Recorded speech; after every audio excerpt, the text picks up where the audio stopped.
Mr. Begley and members of the board, we do have several items for board discussion this evening. Items 1 through 3 will be covered by Mr. Martin, so at this time, I'll turn it over to him. Thank you, Mr. Smith. Mr. Begley, members of the board, my first item I'd like to share with you is a change to policy EFG. This is our student wellness program, and Liz Wellman is our Director of Food Services, and she wanted to make one small change to the policy. It's number 2 in the policy, formally applied to only food that students were given at school and not to food that was sold to them. And now it's going to apply to both students who are given food, like at parties or whatever, students who are given food, and also students who buy their lunches. So that's just a very small tweak to policy EFG. Any questions about that? All right.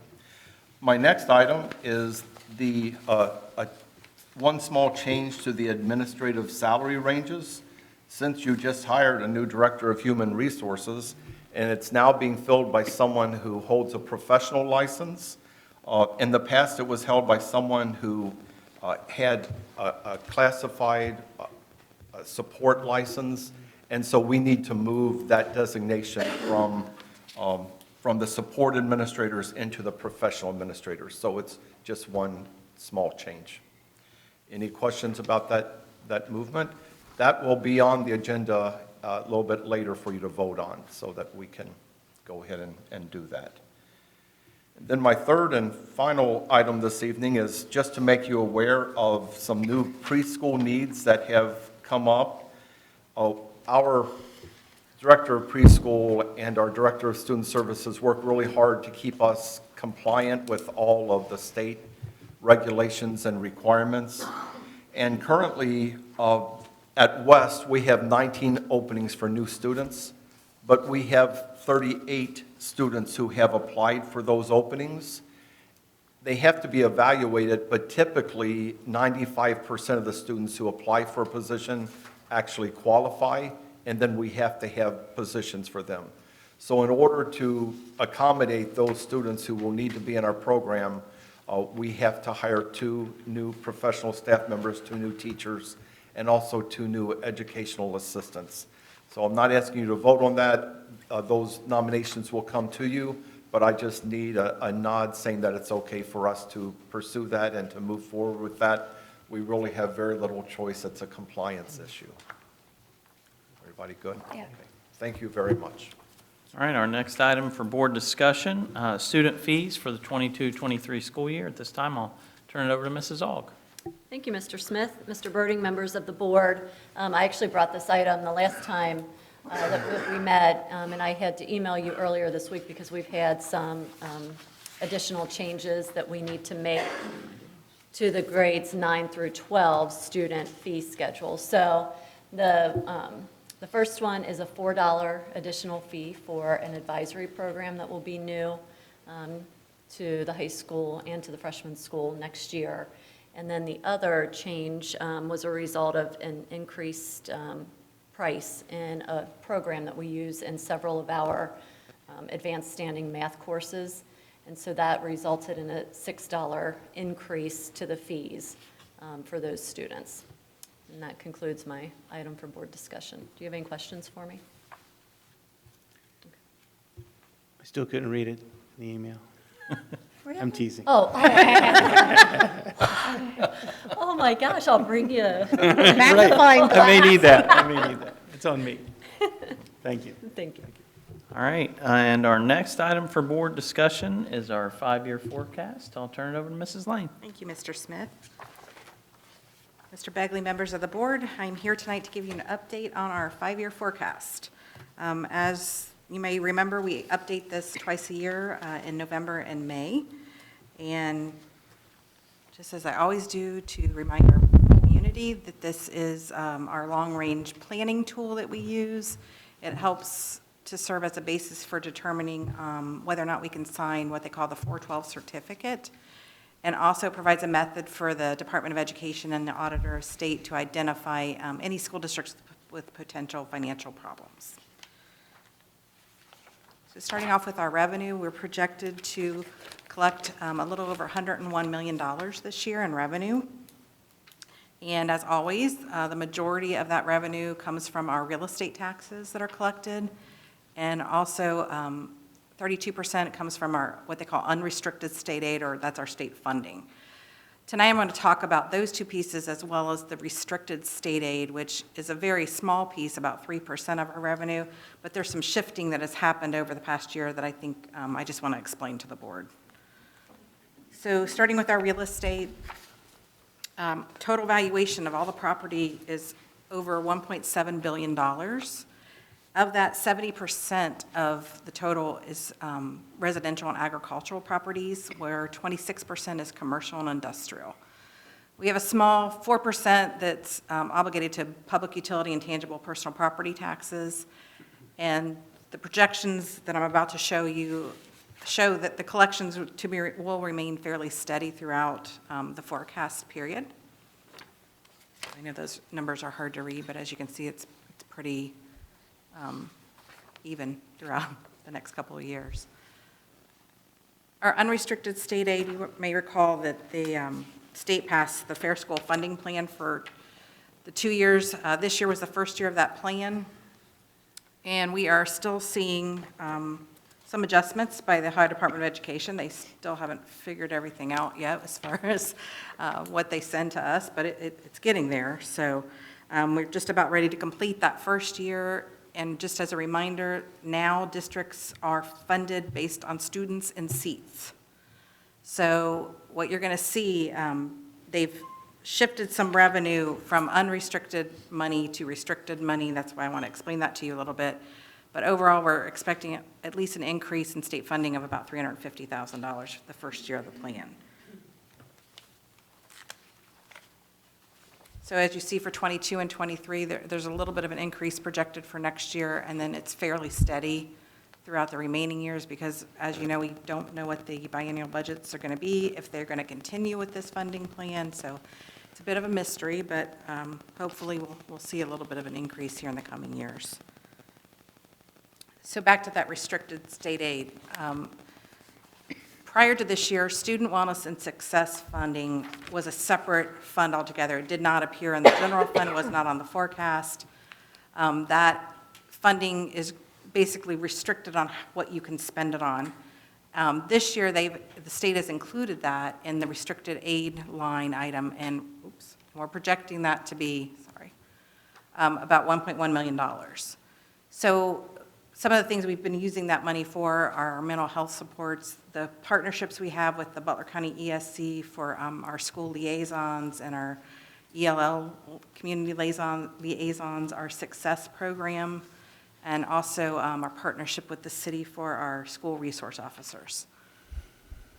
So projections here, again, to remain fairly flat throughout the forecast period. Oops, I'm sorry. That's our total revenue. Total revenue altogether is pretty steady throughout the forecast period.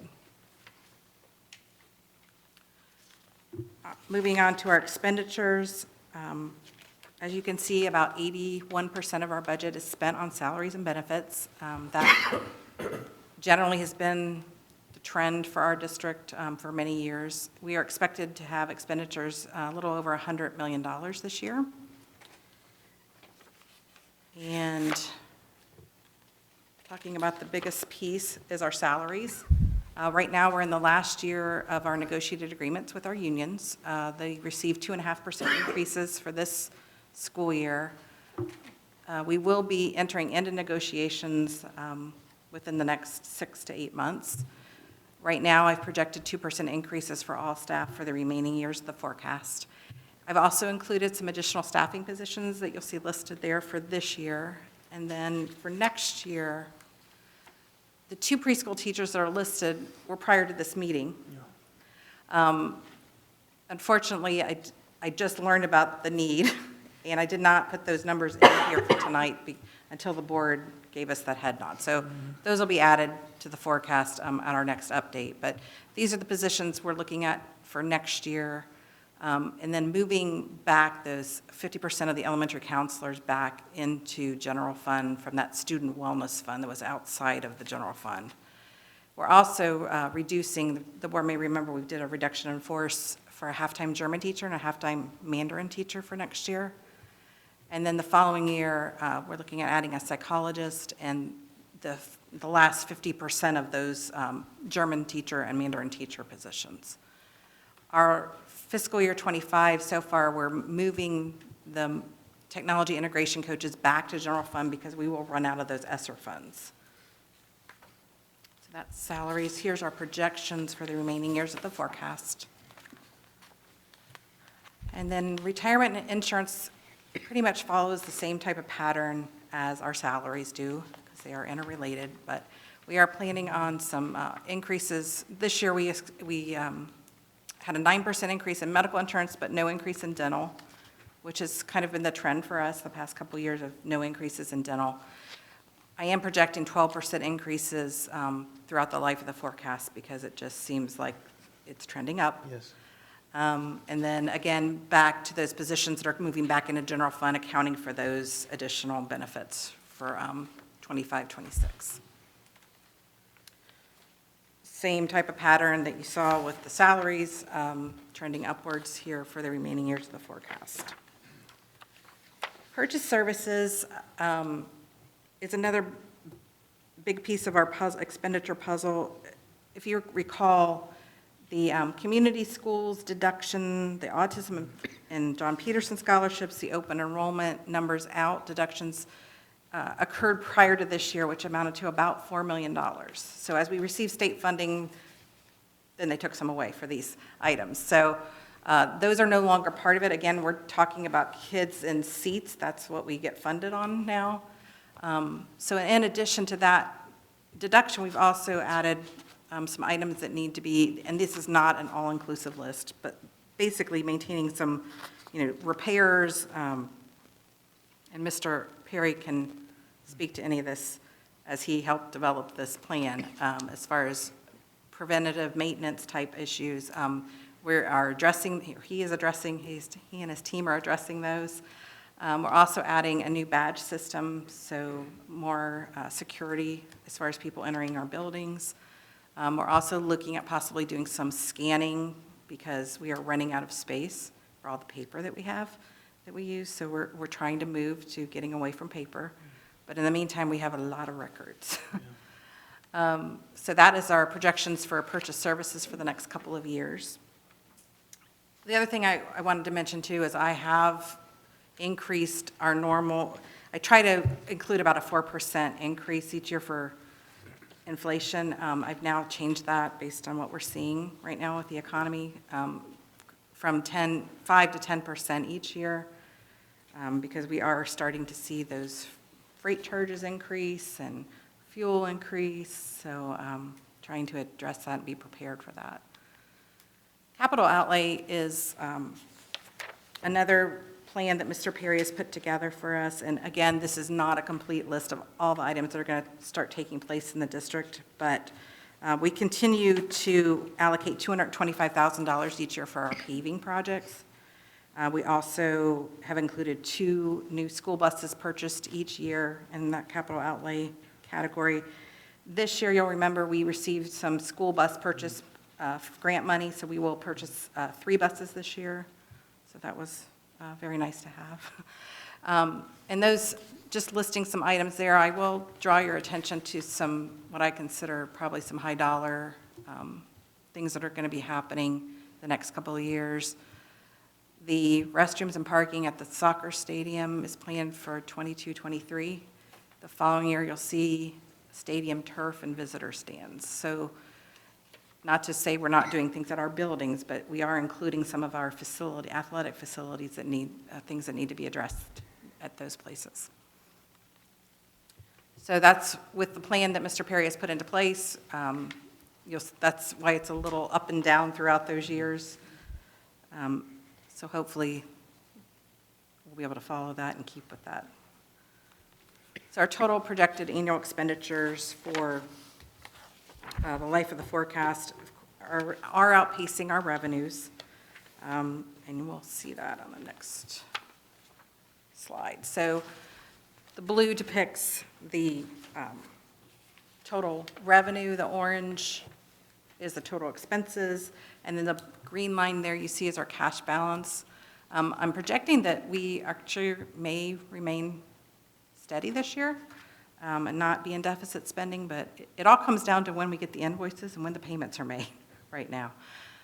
So this is our summary of our numbers right here. For '22, you'll see the revenue surplus of about $690,000 possibly.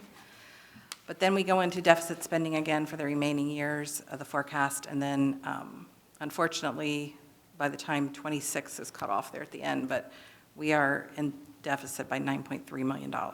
That's cash. So as you can see, we are going to have to start having some conversations about possibly looking at cutting expenses or asking our community for additional revenue. But again, things change, as you know,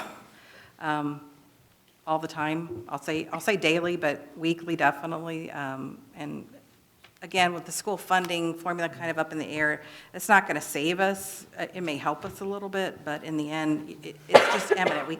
It's been over 10 years since we asked for new operating money. So I think we've done a great job of using the dollars that we've been given, but eventually it's just all school districts are facing at one point or another, asking their community to help support again. So that's the conclusion of my presentation. I'll be glad to answer any questions you might have.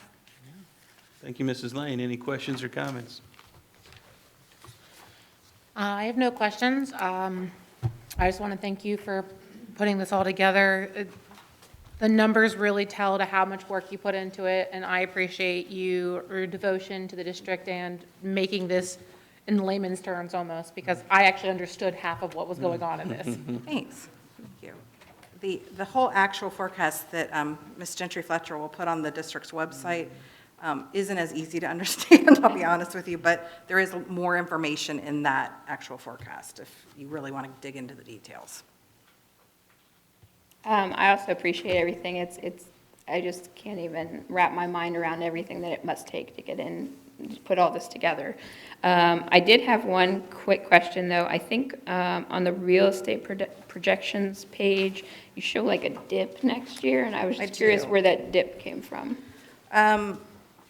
As it stands right now, we have a couple of large Board of Revision cases that there may be some money that will have to be returned to some business owners. One of them is a large corporation in our district. So with that change in the law where it's more difficult for us to contest those because it wasn't a sale, I'm projecting us to lose a little bit of property tax revenue from that. Thank you. Well, thank you, Mrs. Lane. It's hard enough to track the numbers, much less project the numbers. And you've done a wonderful job here, and as you mentioned, we'll put it onto the website so others can see it. But really, this last chart, the blue and the orange, and showing that the revenues remain fairly flat, fairly consistent as best we can tell, yet expenses will continue to rise. Teaching is labor intensive. It just is, and I think in the pandemic, we all learned that, right? We understand that now. It has to be done by our teachers. We want it done by our teachers, and it takes a lot of them, and we continue to have to hire, just as we talked about earlier tonight. And then you just can't control medical expenses. And I think you're right to make double-digit forecasts about future increases in those premiums. That's what we're hearing as well. Mm-hmm. So you've painted the picture, and now we'll deal with it. So thank you very much. Thank you.